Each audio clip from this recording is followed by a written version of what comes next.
So pagbaba namin ng ambulansya, ang dinatnan ko, may ale na nakaupo doon sa entrance ng base namin. At duguan yung face. Tinanong namin kung ano nangyari. Nag-away daw sila ng mag-asawa. Tapos binato daw siya ng cellphone. Nung tinatanong naman namin yung babae, ayaw naman niya magreklamo. Gusto niya lang magamot yung sugat niya at paki-assistan siya, papauwi sa kanila para may kukunin siyang gamit. Ginawa namin, nilinis muna namin sugat niya, tapos tinakpan namin para hindi na ma-infect. Kung hindi ka naman trained na medical, ang pwede mong gawin, kuha ng malinis na cloth, tapos lagay mo dun sa sugat mo. After nun, tingnan namin yung ibang parts ng katawan niya kasi baka may mga tama pa siya na yun, napansin namin na may tama nga siya dun sa may siko na duguan din. Sandali lang. Ganyan siya eh. Yun ang ayaw ko sa kanya eh. Ilang beses na pinasaan, hindi ako nag-aano sa barangay. Manhit na yung katawan ko sa bagay.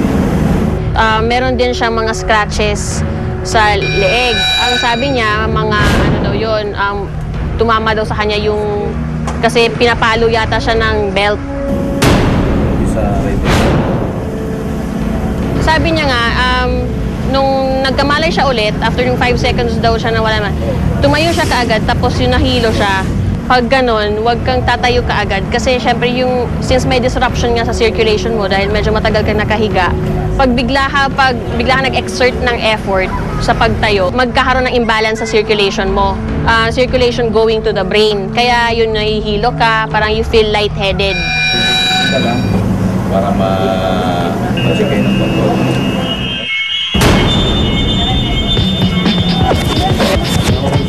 Tama rin po.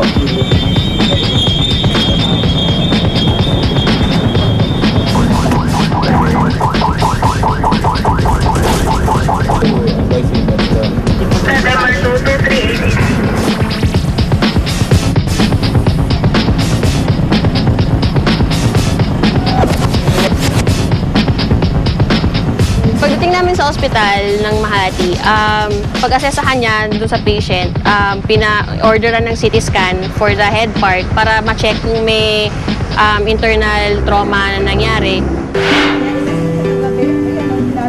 Pag lumalapit ito, tuwing mag-aaway sila na siya daw ay sinasaktan ng asawa niya. Ngayon, gusto niya makipaghiwalay dito dahil lagi daw siya sinasaktan. Malamang na violate ng offender ay yung Republic Act 9262 o yung Anti-Violence Against Women and Children.